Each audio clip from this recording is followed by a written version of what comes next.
আমার ভাইয়েরা, 11 ভাই মনে করেছিল ইউসুফ আলাইহিস সালামকে মরণ কুয়ায় ফালাই দিছি। তারা তো ঠিক পায় নাই এটা মরণ কুয়া না, এটা হচ্ছে একটা সুড়ঙ্গ, যাকে ইংরেজিতে বলে টানেল। এটা এমন একটা সুড়ঙ্গ, ওরা মনে করেছে মরণ কুয়া, কিন্তু আল্লাহ রাব্বুল আলামিন এই কুয়াতে এমন বানালেন, ওরা একদিকে ফালাই দিল মরণ কুয়ায়, এ কুয়ার আর এক মুখ দিয়া আল্লাহ রাব্বুল আলামিন ইউসুফ আলাইহিস সালামকে নিয়ে মিশরের সিংহাসনে বসায়া দিলেন। এটা মরণ কুয়া নয়, এটা রাজ সিংহাসনে বসার সুড়ঙ্গ পথ। ইউসুফ আলাইহিস সালাম আজ প্রেসিডেন্ট, সুবহানাল্লাহ, প্রেসিডেন্ট হয়ে বসে আছেন। ওদিকে কেনানে অভাব লেগে গেছে, সেখানকার মানুষেরা সাহায্য নিতে এসেছে, ওই 11 ভাইও আসছে। হযরত ইউসুফ আলাইহিস সালাম দেখেই চিনে ফেলেছে, ওরা কিন্তু তখনও ঠিক পায় নাই। হযরত ইউসুফ আলাইহিস সালাম চিনে ফেলেছেন। এখন কি করা উচিত?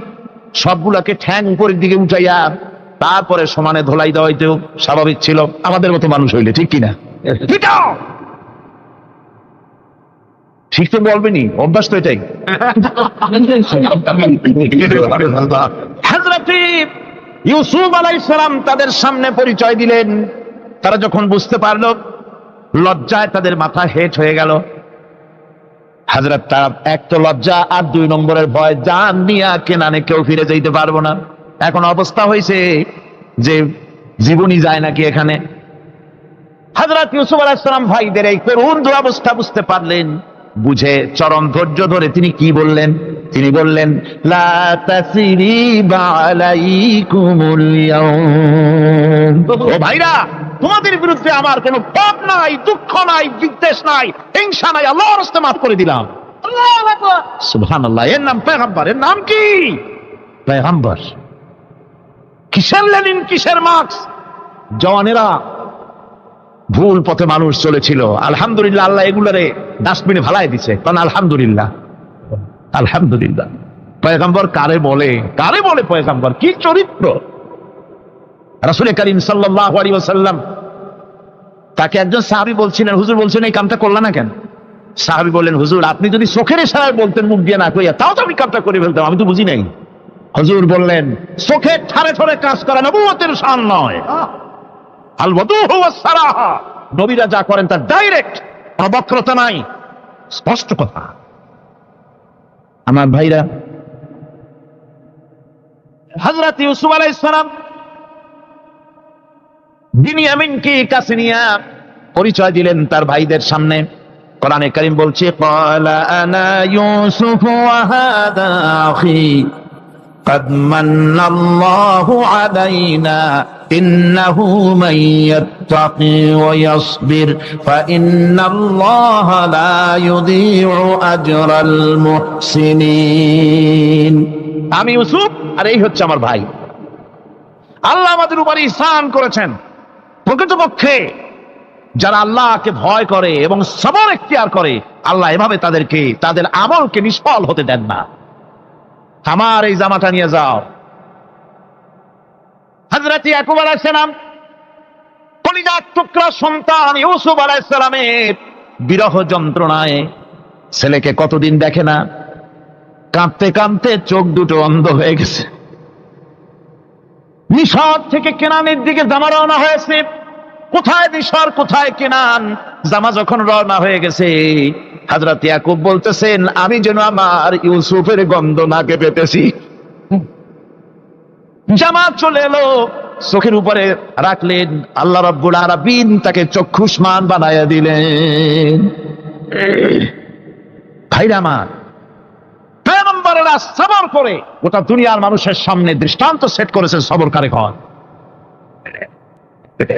আমার ভাইরা, হযরত ইব্রাহিম আলাইহিস সালামের কথা আল্লাহ পাক কোরআনে কারিমে বলছেন সবর কারে কয়। দেখো, শেখো সবর কারে কয়। আল্লাহ পাক বললেন, ইব্রাহিম, তোমার বিবি আর তোমার নবজাতক এই সন্তানকে রেখে আসো মক্কা নগরীতে। তিনি চলে গেলেন, সেখানে ঘর নাই, বাড়ি নাই, কিচ্ছু নাই, চতুর্দিকে ধুধু বালু আর মরুভূমি। হযরতে হাজরা বলছেন, ইব্রাহিম, সামান্য পানি আর খাবার দিয়া আমার সন্তান শুদ্ধ এখানে রেখে দিতেছো, আমি কি অপরাধ করেছি? কোনো জবাব নাই। 2 বার 3 বার বলার পরে হাজরা বলছেন, ইব্রাহিম গো, তবে কি আমার আল্লাহর হুকুম মতো আমারে রেখে যাচ্ছ নাকি? হযরত ইব্রাহিম আকাশের দিকে আঙ্গুল উঁচু করলেন। কথা বলবেন, বাক শক্তি বেরোচ্ছে না। 80 বছর বয়সের সময় একটা বাচ্চা আল্লাহ তারে দিচ্ছেন। আর এমন বাচ্চা, পয়গম্বরের ছেলে, কি সুন্দর চেহারা, মরুভূমির উপরে ফালাই দিয়ে রওনা হয়ে যাচ্ছেন। মুখ দিয়া কথা সরছে না, আকাশের দিকে দেখালেন। হযরত হাজেরা বুঝতে পারলেন। হযরত হাজেরা বলেন, ইব্রাহিম, কোনো চিন্তা নাই, নিশ্চিন্ত মনে বাড়ি ফিরে যাও। আমি আমার আল্লাহর উপরে এতটা ভরসা করি, আল্লাহর হুকুমে যদি আমার এখানে রেখে যেয়ে থাকো, আল্লাহ পাক আমাকে আর আমার কলিজার টুকরা ইসমাইলকে পানিতে আর খাবারে মারবেন না, অবশ্যই তিনি ব্যবস্থা করবেন। ব্যবস্থা হয়ে গেল। হযরত ইসমাইল বড় হয়ে গেলেন। আল্লাহ পাক অর্ডার করলেন, জবাহ করো ছেলেকে। হযরত ইব্রাহিম আলাইহিস সালাম যখন জবাহের প্রস্তাব করলেন, হযরত ইসমাইল তা আপত্তি করতেন। বাবাজি, আমার মায়ের আর আমাকে বাচ্চা অবস্থায় ফেলে গেলেন, খাবার দেন নাই, পরার দেন নাই, বছরের পর বছর আমাদের এখানে কাটলো, দেখতেও আসেন নাই, আজ আসছেন জবাহ দিতে। এটা কেমন কথা? কি ধরনের বাপ আপনি? এরকম বলছে নাকি? এরকম বলছে? হযরত ইব্রাহিম আলাইহিস সালাম প্রস্তাবটা কিভাবে পারলেন? আল্লাহ পাক কোরআনে কারিমে দৃষ্টান্ত রেখে দিয়েছেন। আল্লাহ পাক বলছেন, হযরত ইব্রাহিম ছেলেকে বললেন, ইয়া বুনাইয়া, হে আমার কলিজার টুকরা, লাডলা, হে আমার কলিজার টুকরা সন্তান, ইন্নী আরা ফিল মানাম আন্নী আযবাহুক, আমি স্বপ্নে দেখছি আমি যেন তোমাকে জবাহ করতেছি। ফানজুর মাযা তারা, তোমার রায় কি বলো? আমি তো স্বপ্নে দেখছি যে আমি তোমার জবাহ করতেছি, এখন তোমার রায় কি, তোমার মত কি? হযরত ইসমাঈল আলাইহিস সালাম শুনিয়া দিলেন দৌড়, নাকি? না, হযরত ইসমাঈল আলাইহিস সালাম ধৈর্যের প্রতীক। তিনি কি কথা বললেন? তার মুখের কথা কোরআন শরীফে আল্লাহ পাক উঠায় দিলেন। হযরত ইসমাঈল বললেন, ইয়া আবাতি ফাআল মা তুমারু সাতাজিদুনি ইনশাআল্লাহু মিনাস সাবিরিন, হে আমার পিতা, আপনি যে ব্যাপারে আদিষ্ট হয়েছেন আপনি তা পালন করুন, অবশ্যই আমাকে ধৈর্যধারীদের মধ্যে পাওয়া যাবেন। সুবহানাল্লাহ। এক বর্ণনা এসেছে, হযরত ইসমাঈল বললেন, আব্বাজান, আমি ধৈর্যধারীদের ভিতরে আমারে পাবেন, তবে জবাহ করার আগে আমার হাত পাটা একটু বেঁধে নেন, কারণ জবাহের যন্ত্রণায় আপনার গায়ে যদি আমার হাত পা লেগে যায় তো বেয়াদবি হয়ে যেতে পারে। আর আমি মরে আমার জবাহ হয়ে যাওয়ার পর আমার রক্ত মাখা জামাটা নিয়া আমার মা হাজেরারে দিবেন, কারণ তাকে মা বলবার মতো আর তো কেউ নাই। হযরত ইব্রাহিম তাকে বাঁধবার জন্য প্রস্তুতি নিলেন। হযরত ইসমাঈল বলছেন, আব্বাজান, বাঁধবেন না, বাঁধার প্রয়োজন নাই। বলে, কেন? একবার বাঁধতে বললে আবার তুমি নিষেধ করছো কেন? ছেলে বলছেন, আব্বাজান, বাঁধবো না এই জন্যে, হয়তো কিয়ামতেই প্রশ্ন উঠতে পারে যে আল্লাহর হুকুমে রাজি ছিল না বলে হাত পা বাঁধা জবাহ করছে, আমি এই সুযোগ দিব না, আপনি জবাহ করেন, আমি এতটুকু নড়াচড়া করব না। ধৈর্যের চরম প্রতীক হযরতে ইসমাঈল আলাইহিস সালাম দেখাই দিয়েছেন ধৈর্য কারে কয়। আমার বন্ধুগণ, এই পৃথিবীর সবচাইতে ধৈর্যের বড় প্রতীক হতেছেন ইমামুল মুরসালিন, আশরাফুল আম্বিয়া, সাইয়্যিদুল মুরসালিন, জনাবে মুহাম্মাদুর রাসূলুল্লাহ সাল্লাল্লাহু আলাইহি ওয়াসাল্লাম। আমার বন্ধুগণ, সবচাইতে বড় ধৈর্যের প্রতীক তিনি। কাউকে একটা গালি দেন নাই জীবনে, কাউকে ঠাট্টা করেন নাই, কাউকে মারেন নাই, কারো মনে দুঃখ দেন নাই। তিনি দুঃখ পেয়েছেন, তিনি কাউকে দুঃখ দেন নাই। তিনি কষ্ট পেয়েছেন, কাউকে কষ্ট দেন নাই। আমার ভাইয়েরা, তায়েফের ময়দান, আমার নিজের চোখে তায়েফে যেদিন আমি তায়েফ দেখলাম, আমি তায়েফে ঢুকেছি, জীবনে কোনোদিন যাই নাই। রমজান মুবারকে আমি সেখানে গেলাম, আমাকে বসার জন্য তারা নিয়ে যাবে। আমি বললাম, আগে বসবো না, আমারে আগে নিয়ে যাও, আমার নবীকে কোন জায়গায় ওরা মেরেছিল সেই জায়গাটা দেখাও। তায়েফের সেই গলিতে যখন আমি গিয়েছি, দুই দিকে পাহাড় দাঁড়ানো, তায়েফের লোক আমার সাথে ছিল, তারা বলল, এই জায়গাটা প্রথম যেখানে চতুর্দিক থেকে নবীজিকে পাথর মারছিল আর আল্লাহর নবী বেহুশ হয়ে পড়ে গিয়েছিলেন। 3টা দিন না খাওয়া,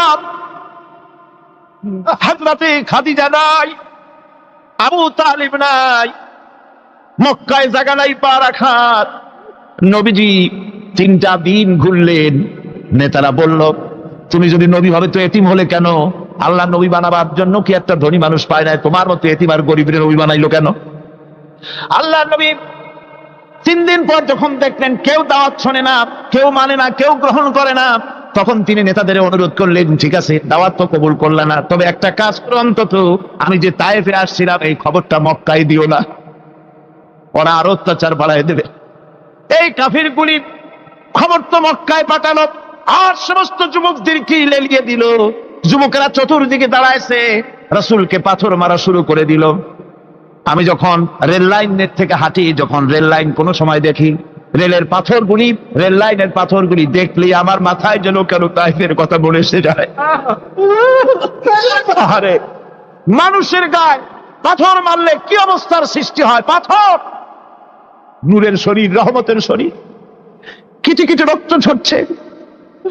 নবীজিকে জোর করে উঠাইয়া জবরদস্তি করে হাঁটার জন্য তারা ধাক্কা মারতেছে। আবার কিছু দূরে গিয়ে নবীজি আবার বেহুশ হয়ে পড়েছেন। এইখান থেকে আবার উঠাইছে, আবার ধাক্কা মারতেছে। 3 নম্বরের আরেকটা জায়গা আছে যেখানে ভাঙ্গা একটা মসজিদ। তাইফের লোকেরা আমাকে বলল, এই জায়গাটা হলো শেষ জায়গা যেখানে রাসূল করিম 3য় বারের মতো বেহুশ হয়েছিলেন, এখানেই হুজুরের রক্ত ঝরেছে বেশি।